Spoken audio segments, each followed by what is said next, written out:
Fala galera, bom dia, boa tarde, boa noite, boa madrugada. Meu nome é Sidney Martins, professor de língua portuguesa aqui do LAC Concursos, o maior site de videoaulas do Brasil. Meu companheiro, se liga só, hoje o nosso assunto é extremamente importante. Se você é acostumado a fazer as provas de concursos públicos, já deve ter reparado que um assunto é sempre recorrente, que é o assunto pontuação.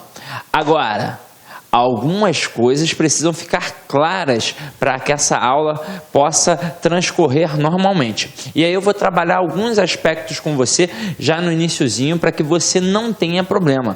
Você não precisa ficar extremamente preocupado em relação à pontuação. Eu sei que é o calcanhar de Aquiles de muitos e muitos candidatos, mas não precisa, porque você já tem uma pequena noção de sintaxe. E se você já tem uma pequena noção de sintaxe, com certeza você vai se dar bem no registro de pontuação. Tranquilo? Então, ó, vamos parar de enrolação e vem logo aqui, ó. Vamos entender esse iniciozinho. Quando a gente fala de pontuação, na época da escola, nós aprendemos que a pontuação é uma pausa. Só que não é bem assim que a banda toca. Na verdade, eu tenho a fala e eu tenho a escrita. Então aqui, ó, fala. O que é essa pontuação na escrita? É uma tentativa de expor pausas e mudanças de entonação, que são típicas da fala. Então, na fala, como eu não tenho pontuação, ninguém coloca ponto, ninguém coloca vírgula, ninguém coloca uma interrogação na hora que está falando. Isso é um registro da escrita. E aí, na fala, o que eu vou fazer para conseguir ser entendido, para diferenciar um discurso do outro? Aí sim, na fala, eu faço as famosas pausas e entonações. Aí a escrita, para tentar se aproximar da fala, também trabalha isso. Só que no final das contas, é um processo gramatical, essas questões de pontuação. Só que vem aqui comigo. Na hora da fala, quando eu digo eles fecharam a porta, eles fecharam a porta, ou eles fecharam a porta, olha só, se eu não tiver uma pontuação na escrita, como é que vai ficar a mesma coisa? Na fala, eles fecharam a porta. Eles fecharam a porta. Eles fecharam a porta? Parece ser a mesma coisa, mas num discurso você consegue perceber a diferença dessas pausas, dessas entonações. Então aqui, ó, eles fecharam a porta com o ponto, que geralmente no dia a dia nós chamamos de ponto final, mas que na verdade se chama ponto. Eles fecharam a porta com ponto de exclamação. E uma indagação aqui, ó, eles fecharam a porta? Então aqui, ó, um ponto de interrogação. Só que na fala eu vou trabalhar desse jeito. Na escrita, a escrita nesses processos acaba sendo até mais precisa, porque a gente vai trabalhar em cima do regimento sintático. Então se liga só, nos concursos, o que eles vão trabalhar frequentemente? Vão trabalhar isso daqui? Não, isso daqui ninguém vai trabalhar num concurso público. Se o camarada na hora que está falando vai colocar um ponto de exclamação, um ponto de interrogação com sentenças similares. Isso não vai acontecer. Eles vão trabalhar em cima de vírgula, ponto e vírgula, dois pontos, travessões e parênteses. E por que eu deixei a vírgula aqui vermelhinha? Para destacar, para chamar a atenção. Porque no final das contas, em 90% dos casos de questões de pontuação nas provas de concursos públicos, quem realmente é cobrada é a vírgula. Então, meu companheiro, se você não quer perder tempo, por exemplo, eu quero me programar para estudar em casa, que é extremamente importante. Você precisa de um tempo em casa estudando. E não é só assistindo a videoaula, não. É um tempo sozinho, um tempo com você mesmo. Organizado ali, que seja meia horinha, uma horinha, 2 horinhas. Tem gente que fala que estuda 12 horas por dia. Beleza. Mas melhor do que estudar 12 horas por dia é estudar com qualidade. De repente o camarada está lá, ó, 12 horas ali destinado ao estudo. Mas ele não consegue estudar 12 horas com afinco. Então melhor que estude 1 ou 2 horas com afinco. Agora, se você não fizer isso em casa, você não vai conseguir passar bem num concurso público. Agora, Se você já faz isso, se liga só, para não perder tempo e estudar todos os sinais de pontuação, pelo menos um camarada você tem que estudar com afinco, que é a vírgula.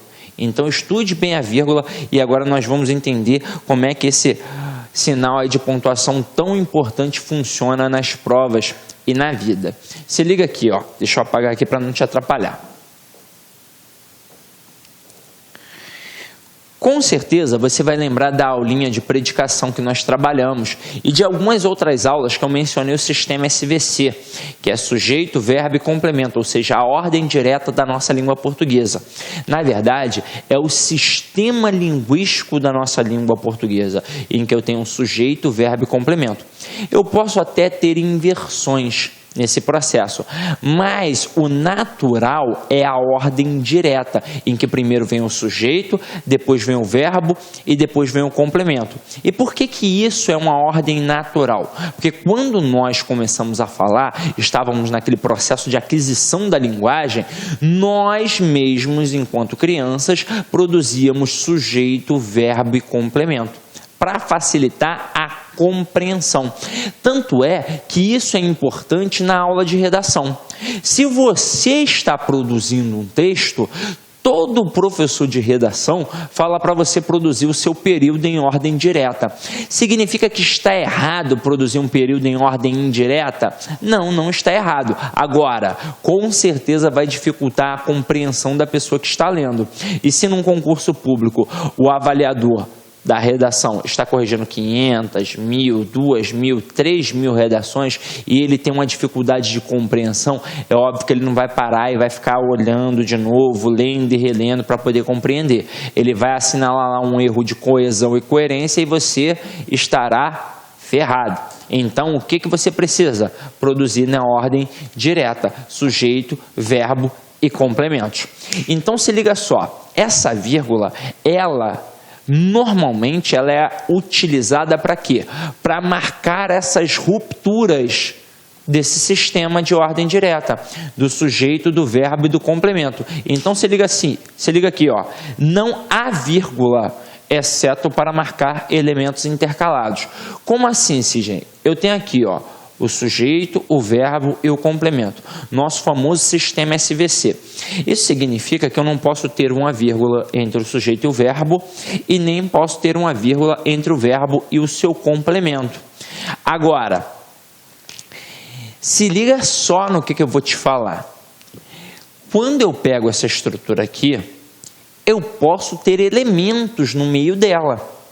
Como assim, Sidney? Eu posso ter um termo que fique entre o sujeito e o verbo. Eu posso ter um termo que fique entre o verbo e o complemento. Só que para isso, eu preciso intercalar o termo. Ó. Como assim, Sidney? Vamos lá. Coloquei um camarada aqui, ó, entre o sujeito e o verbo, ou um camarada aqui, entre o verbo e o complemento. Para que ele não interfira nessa conexão, que é a conexão da nossa língua portuguesa, eu vou intercalar o camarada com o quê? Com duas vírgulas.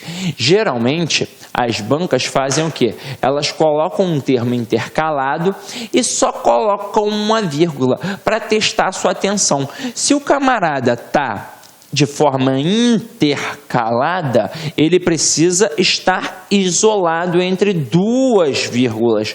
Então aqui, ó, se eu tenho um cara aqui e eu isolo entre duas vírgulas, ele não consegue encostar no sujeito e ele não consegue encostar no verbo. Então não vou interferir na conexão que há entre o sujeito e o verbo. Se eu coloco um cara entre o verbo e o seu complemento e eu isolo entre vírgulas, este termo não encosta no verbo, assim como também não encosta no complemento. Então também não vou interferir na conexão entre o verbo e o seu complemento. Ou seja, muito cuidado com vírgula unitária. Fique atento. Apareceu uma vírgulazinha que está unitária, observa se está separando o sujeito do verbo ou o verbo do complemento, porque isso não pode acontecer. Tranquilo, meu companheiro? Eu não posso colocar uma vírgula entre o sujeito e o verbo e entre o verbo e o complemento. Espero que isso fique bem massificado na sua mente. Então vamos começar a entender como é que esse negócio funciona na prática. Então se liga aqui, ó. Os rapazes leram um livro no fim da semana passada. E agora é o seguinte, toda informação que eu vou passar aqui agora com esse slide vai ser extremamente importante para você. E eu vou chamar a atenção para algumas bancas que são, de vez em quando, traiçoeiras, como é a FCC e o CESP, em relação à pontuação. Então você precisa ficar muito ligado, porque o que vai te derrubar não é o acervo teórico, é uma falta de atenção ou talvez até o desconhecimento de uma coisinha pequenininha, de uma regrinha pequenininha que às vezes a gente não sabe. Tal banca segue uma teoria, tal banca segue outra, então é bom você ficar ligado. Eu vou fechar num parâmetro para que você nunca mais precise ficar pensando, nossa Sidney, o que eu vou fazer se for tal banca? O que eu vou fazer se for a outra banca? Porque vamos ser sinceros, é óbvio que quando a gente estuda para determinadas bancas, nós precisamos fazer as questões daquela banca para entender o raciocínio daquela banca. Mas se eu tenho bem fixo o acervo teórico gramatical, eu não preciso me preocupar. Imagina, por exemplo, uma crase, uma questão de crase. O que é uma crase? Não é a fusão de duas vogais idênticas? Vai ser a mesma coisa na FCC, no CESP, na Sesgran Rio, na ESAF, em qualquer banca. Então não tem por que nós ficarmos tão desesperados. O que vai diferenciar de uma banca para outra é a forma como eles produzem os enunciados. E aí sim você precisa ficar ligado. Agora, a parte gramatical será sempre a mesma. Então vem aqui comigo, ó. O que eu vou fazer em toda a estrutura, já que a vírgula é um sistema sintático e eu estou precisando avaliar a sentença de forma sintática? Eu vou de cara em quem, meu companheiro? Eu vou de cara no verbo. Lembra da aulinha de predicação? Então eu tenho um sujeito, verbo e complemento. Eu vou de cara em quem? Eu vou de cara no verbo. Depois eu pergunto a ele quem é o sujeito e o resto é o quê? É o meu complemento, não é? Então eu vou de cara em quem? Eu vou de cara no verbo. E quem é o verbo aqui? É o verbo ler. E quem lê alguma coisa. Quem foi que leu? Não foram os rapazes? Então os rapazes aqui é o meu sujeito. Leram. Se leram alguma coisa. Eu tenho um verbo transitivo direto. E o que eles leram? O livro. Então o livro é o meu objeto direto. Então, até aí, o que eu tenho? Eu tenho a minha estrutura SVC. Eu tenho o sujeito, o verbo e o complemento desse verbo.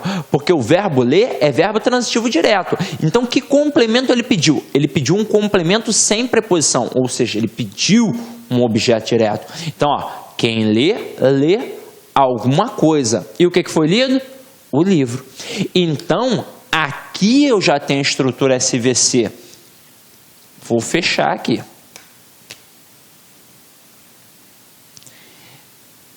Nesse camarada aqui, nessa estrutura SVC, eu posso colocar vírgula? Jamais. Eu não posso colocar vírgula entre rapazes e leram, e nem entre leram e o livro, de jeito algum.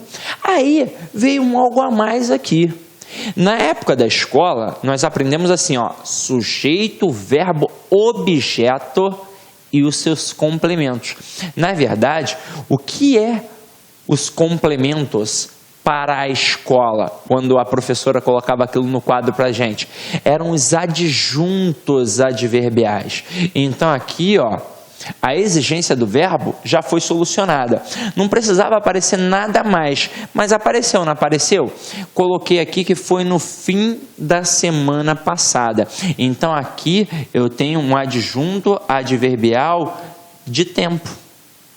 Afinal de contas, foi no fim da semana passada. Notoriamente indica um valor temporal. Agora, a ordem natural da estrutura é o adjunto adverbial ficar no final da frase. Não é uma ordem natural. Agora, se isso é a ordem natural, eu preciso de vírgula? Não, eu não preciso de vírgula. Então, essa estrutura aqui, ó, ela está perfeita sem a vírgula, mas se liga só, de vez em quando algumas bancas, principalmente o CESP, gosta de derrubar o camarada, e aí ele vem e faz isso daqui, ó, coloca uma vírgula aqui, os rapazes leram um livro, vírgula, no fim da semana passada. Aí o aluno fica, meu Deus do céu, essa vírgula está errada. Teoricamente era até para estar errada mesmo, porque não há necessidade. Mas para e pensa, o adjunto adverbial, ele não é um termo que ele pode migrar na estrutura? Afinal de contas, ele não foi exigido pelo verbo. Esse adjunto adverbial aqui não foi exigido pelo verbo. É um algo a mais que foi colocado ali na estrutura. Então ele pode migrar. Tudo bem que a posição natural dele é no final da frase, então não precisa de vírgula. Mas se o camarada colocar uma vírgula aqui, pode? Pode. É uma vírgula facultativa.